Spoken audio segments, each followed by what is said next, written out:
I didn't know the sound of a single engine could change my entire life. One echo rolling across the quiet land my father left me. It was early, the kind of morning where the grass still holds onto the night's cold, and the sky feels too innocent for anything dramatic. But as I stepped outside, the ground vibrated. Not once, but over and over. Heavy machines, multiple trucks, voices yelling instructions. And when I walked to the fence line, my heart dropped. Dozens of workers, concrete mixers, survey flags, steel frames rising out of the dirt like they'd been planned for years. 96 homes, lined up in rows, being built on my land. Land that still carried my father's footprints. At first, I thought it was a mistake. Something small. Something that could be corrected with one conversation. But the closer I got, the more it felt like I was walking into someone else's world. A world that had decided I didn't exist. Men with clipboards nodded at each other like everything was perfectly normal. Construction crews acted like they owned every inch of the soil they were ripping open. And in the middle of them, like a queen overseeing her castle, stood a woman from the HOA. Confident, sharp, smiling in a way that told me this wasn't an accident. She claimed they double-checked the plat records. She claimed the land falls within our approved development zone. She claimed you can't stop progress. I didn't argue. I didn't yell. I didn't even tell her she was standing on the property I grew up defending from storms and drought and greedy eyes. Instead, I watched, I listened, and I let them continue. Because in that moment, I realized something important. This wasn't just construction. It was a story someone was writing without me, and they thought I didn't know the twist. Days passed, then weeks. Every time I glanced out at my land, the HOA development grew. Roads paved like spiderwebs, street signs hammered in before the houses even had walls, families visiting the site pretending to choose their future homes. People who had no idea they were standing on stolen soil. Everyone around me kept saying the same thing. Stop them now. Call the police. Get a lawyer. But I kept quiet, because I wasn't interested in stopping them. I wanted every nail in place, every home built, every dollar they invested. I wanted the entire project finished, beautiful, polished, complete. Only then would the truth hurt the most. And when the final roof tile was set, when the HOA proudly announced the grand opening of their perfect new community, that's when I walked into the courthouse. Calm, steady, holding the one thing they didn't know existed. The original deed. Signed, sealed, undeniable. But what happened in that courtroom, the way the judge reacted, the way the HOA tried to claw their way out of it, the way the entire project flipped in a single sentence, that's the part that no one saw coming. And it's where everything truly began. When I stepped out of the courthouse with the deed still warm in my hands, I realized something I hadn't felt in years. My father's presence. Not in a dramatic, supernatural way, but in the quiet strength I used to see in him every time someone tried to take advantage of our land. He always said, people don't steal land. They steal the belief that you won't fight for it. And for the first time since he passed, his words felt like armor. But before the judge, before the HOA, before the construction chaos, there was a whole history tied to that patch of soil. My family didn't buy the land, we built it. My grandfather cleared it by hand, planting trees one season at a time. My father expanded it, protecting every acre like it carried the family's heartbeat. Growing up, I spent summers fixing fences, hauling wood, learning the shape of every creek and shadow. That place wasn't just property, it was identity, which is why the HOA's takeover hit deeper than just paperwork. It felt personal, almost targeted, and the more I thought about it, the more I realized it didn't begin with the construction noise. It started months earlier, in small moments I brushed off as coincidence. The real estate agent who kept sending me competitive offers, insisting I'd be foolish not to sell. The survey markers that appeared and disappeared overnight. The letters addressed to current land occupant instead of my name. The neighbor who mentioned that the HOA was expanding aggressively and had already swallowed 2 other properties nearby. At the time, I didn't connect the dots. I thought life was just noisy, messy, unpredictable. But now, I can see the pattern. Someone wanted that land badly enough to pretend it wasn't mine. And then there was the HOA president, Marla. That woman had a smile you couldn't trust.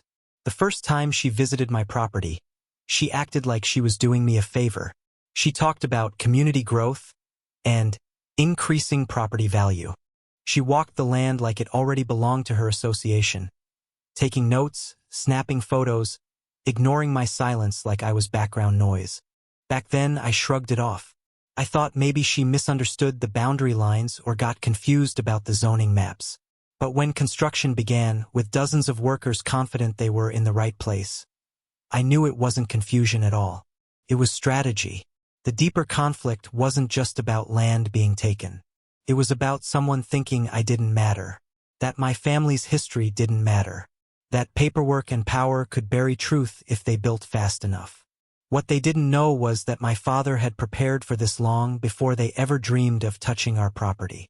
He kept every deed, every map, every scrap of history in a fireproof box beneath his old workbench. He told me once, "If someone ever tries to erase us, make sure they can't." That box saved everything. Still, holding the deed didn't erase the fear. It didn't erase the question pounding in my head. If they were bold enough to build 96 homes illegally, what else were they willing to do to protect their lie? And as I drove home from the courthouse, I couldn't shake the feeling that this fight was far from over. That revealing the deed was only the first crack in a much bigger storm waiting to hit. Driving back toward the land, I could already sense everything shifting. Before the courthouse, the HOA treated me like a quiet problem, someone they could ignore or pressure into disappearing. But now, I felt eyes on me, curious eyes, angry eyes, desperate ones. The first complications started sooner than I expected. As I turned onto the old dirt road, a black SUV idled near my gate. Tinted windows, engine running, no plates on the front. When I pulled up behind it, it didn't move. It just sat there, humming, like it wanted me to make the first move. After a long minute, it finally rolled away, slow enough that I knew the driver wanted me to notice. That was the moment I realized this wasn't just a paperwork dispute anymore. This was a battle of pressure, intimidation, and fear. But the tension didn't stop there. The neighbors who used to wave now hesitated. Some avoided eye contact. One woman whispered, "Be careful," before quickly shutting her door. I didn't understand at first, until another neighbor pulled me aside and quietly admitted that several HOA families had already put down payments on the new homes. Families who were now terrified that their future houses might be sitting on land they had no legal right to buy. And suddenly, I wasn't just fighting the HOA. I was fighting the weight of real human lives tangled in the mess. Kids excited about their new rooms. Parents planning their futures. People who were innocent, but standing on ground that wasn't theirs. That's when the moral dilemma hit me harder than any threat could. Was I about to destroy 100 families' dreams just to defend my own truth? Could I really justify letting everything collapse? But every time that guilt pulled me one way, another memory pulled me the other. My father standing at the edge of the field, hands on his hips, telling me, "Land is more than soil. It's what people think they can take from you." And then there was the subplot I never expected. Marla wasn't acting alone. A younger man, sharp suit, expensive watch, began showing up at the construction site more often. He wasn't part of the HOA. He wasn't from the county. And he never introduced himself. Workers called him the investor. One afternoon, I overheard him talking to Marla. "We finished this. No dilas. No interference. I don't care who shows up with what paperwork." His tone didn't sound like a man worried about losing money. It sounded like a man who had a lot more to hide. That's when the conflicting forces multiplied. Construction stalled for the first time, but not because of me. Workers looked nervous. Supplies were delayed without explanation. And rumors spread, quietly, about fines, lawsuits, and a big meeting happening behind closed doors. Everyone felt the tension tightening, but no one knew which way it would snap. Meanwhile, the SUV kept showing up, sometimes parked near the road, sometimes idling near the old barn, always watching, never approaching. The suspense wasn't just in the court documents anymore. It was in the air. in people's voices, in the uneasy quiet that settled across the land at night. And deep down, beneath all the pressure and fear, I felt something else. Something I didn't want to admit. This fight wasn't just about protecting history anymore. It was about digging up a truth the HOA and that unknown investor were trying very hard to keep buried. A truth I wasn't sure I was ready to face. The pressure didn't build slowly. It snapped into place overnight, sharp enough to feel in my bones. By the next morning, the construction site wasn't buzzing with noise the way it usually did. No machines. No shouting. Just silence, thick, unnatural, waiting. I walked the edge of the property line, and something felt wrong. Half-built homes stood frozen like abandoned shells. Tools left on the ground. Coffee cups still warm. It looked like everyone had dropped everything and walked off at the same exact moment. Then I noticed the footprints, dozens of them, leading toward the temporary HOA office trailer. Inside, voices were raised. Not arguing, panicking. Marla's voice cut through first. He wasn't supposed to have the deed. Someone messed up the records. Someone inside the courthouse. Then another voice, the investor. Cold, controlled. It doesn't matter how he got it. What matters is what he's planning to do next. He's watching us. He's waiting. My heart punched harder with each word. They weren't worried about legality. They were worried about exposure. I backed away, careful not to make a sound, but a door slammed. Footsteps rushed out. I ducked behind a stack of lumber just as two men stepped into view. One pointed toward the fields. He was here earlier. We need to keep eyes on him at all times. If he goes to the press, this entire project collapses. A pause. A quiet breath. Then the investor spoke again. Handle it. Whatever it takes. No mistakes this time. Those 4 words chilled my spine. Whatever it takes. Everything escalated after that. The SUV returned, closer, more frequent. Drones buzzed over my property. Strangers stood at the road pretending to check utilities, though none of them had uniforms. And the families who had invested thousands into the development started showing up in tears, demanding answers the HOA refused to give them. Parents argued. Buyers yelled. Someone threatened to sue the board. Pressure broke everywhere at once. But the real fracture came the night I found the envelope. Plain one. No return address. Slipped under my door. Inside, blueprints, financial records, emails between Marla and the investor, and a handwritten note. You don't know the full truth. This goes deeper than the HOA. Be careful who you trust. My pulse hammered. Who sent it? Why risk giving this to me? I spread the documents across my kitchen table. Line after line revealed something darker, something much bigger than a land dispute. The development wasn't just illegal.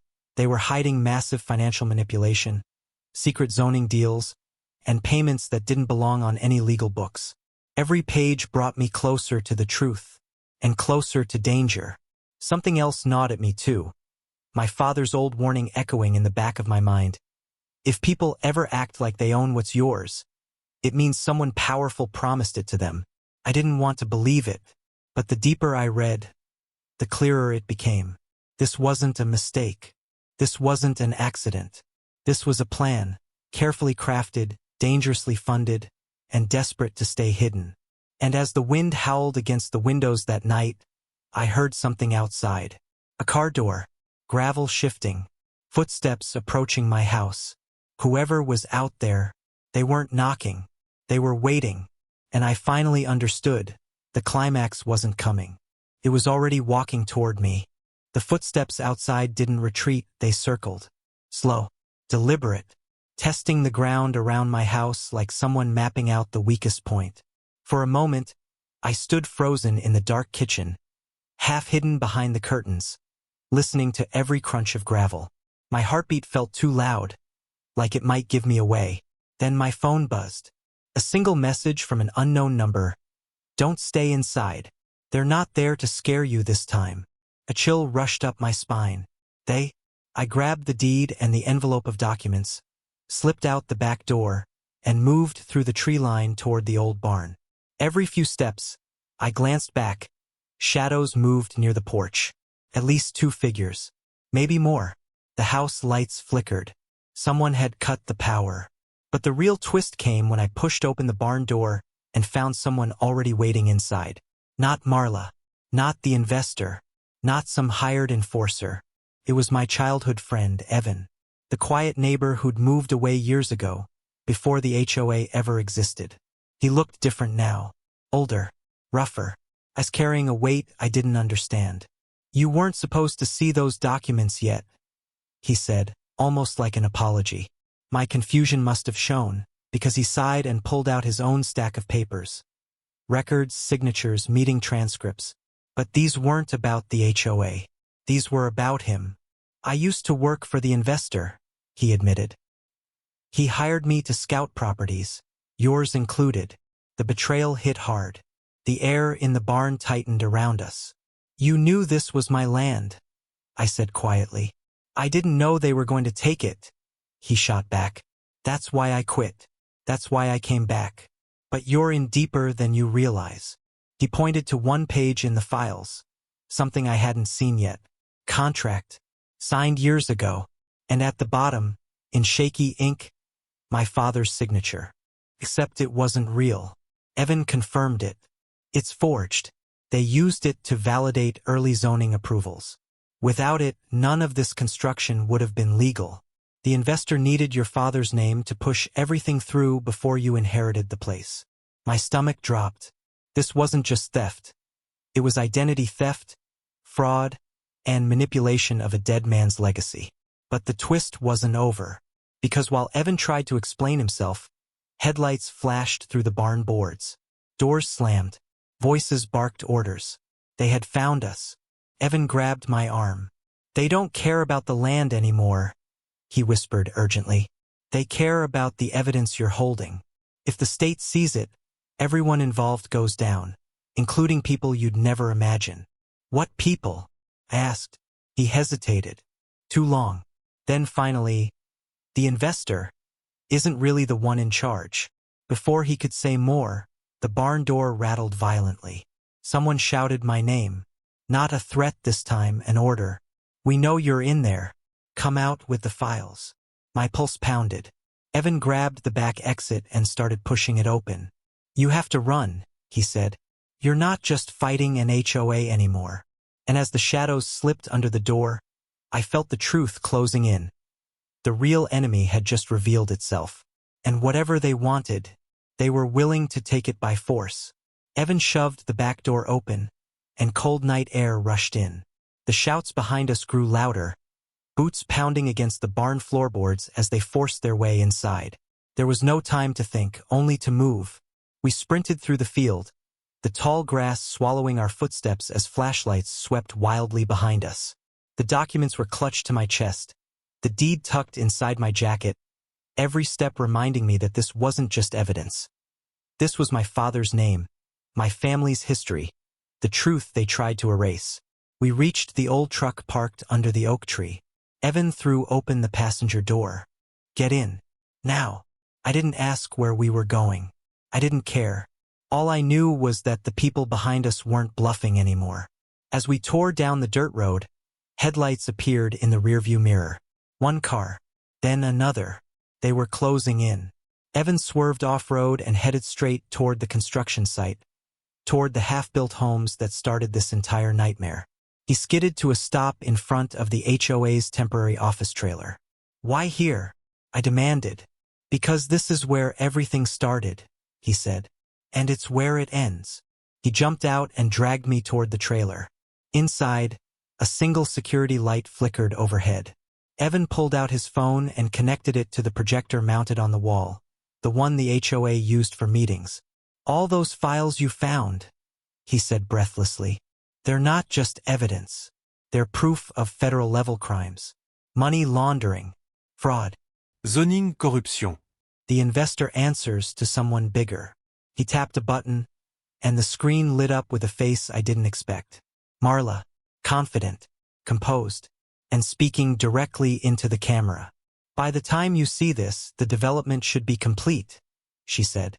"And if the rightful owner ever challenges us, The forged signature will hold long enough for the land to be absorbed and rezoned. Nobody will question it. Nobody ever does. Evan paused the video. She wasn't following orders, he said quietly. She was giving them. I didn't understand. But the investor was her puppet. Marla planned everything. The land grab, the forged signature, the bribes. She positioned herself as a harmless HOA president so no one would suspect her. A cold realization hit me. All this time I thought she was a pawn, but she was the architect.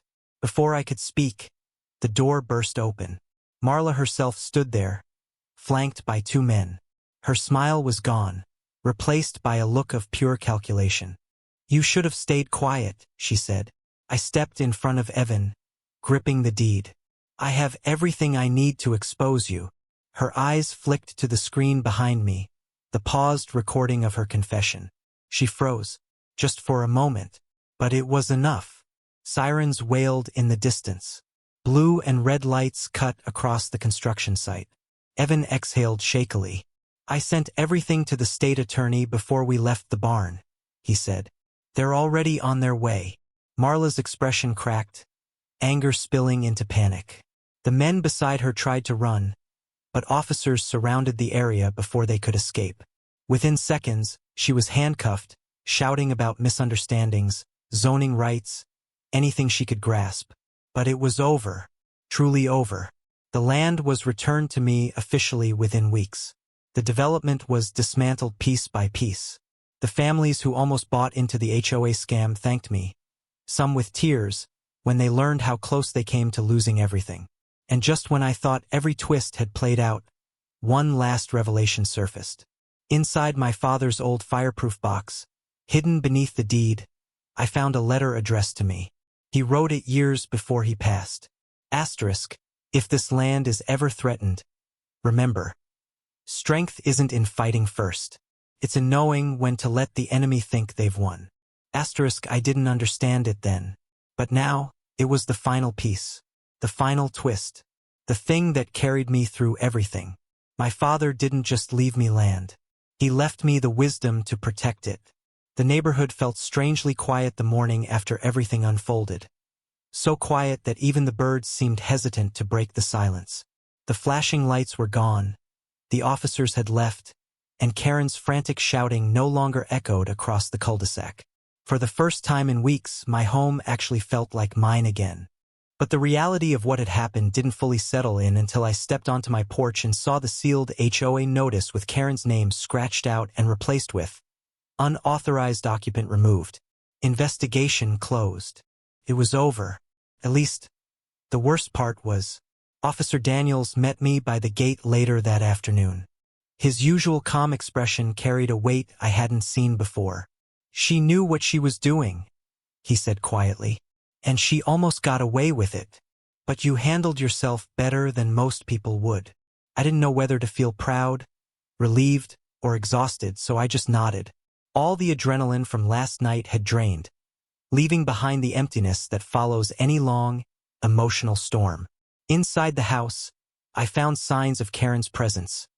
Tiny, unsettling reminders. A cup she'd used. A blanket she must have dragged from the closet. A list of items she apparently planned to replace or adjust. Even now, she had been planning to take full possession, one step at a time. The thought chilled me more than the actual confrontation. But as I cleaned, something unexpected happened. The fear slowly gave way to clarity. For weeks, I had blamed myself, thinking maybe I was too paranoid, too reactive, too sensitive. But now the truth was undeniable. I wasn't the problem. I had simply walked into a situation that was already broken long before I got there. Broken rules, broken power, and a person who would rather manipulate than face her own failures. Still, there were questions that lingered. Why my house? Why me? Why would someone go so far as to impersonate HOA authority, call the police on a lie, and move into another person's home like they had a right to it? It wasn't until Officer Daniels called later that night that I finally got the last piece of the puzzle. Karen hadn't just been living rent-free. She had been evicted from her own place 3 weeks before. She had nowhere else to go. She targeted my house because it was new, unmonitored, and worst of all, because she assumed I wouldn't fight back. It didn't excuse anything she had done, but it reframed the entire story. This wasn't just about HOA abuse, it was about desperation disguised as authority. When the courts ordered her into counseling and community service instead of jail time, I felt an unexpected sense of peace. Not forgiveness exactly, but closure. Weeks passed and life settled. The neighborhood returned to its quiet routine. The late-night knocks stopped. My home filled with light again instead of tension. And as I sat on my porch one calm evening, watching the sun blur gold across the rooftops, I realized something. Some battles aren't about winning. They're about reclaiming your space, your voice, your peace. What happened to me could happen to anyone. And people only get away with things like this when others stay silent. So if you're listening, protect your space, trust your instincts, and never let anyone rewrite your story for you. And if this story opened your eyes, helped you feel seen, or just kept you on the edge of your seat, backhand index pointing right, make sure to like, share, and subscribe. Your support brings more real stories, more justice, and more truth to light. Peace isn't what you find, it's what you fight to keep.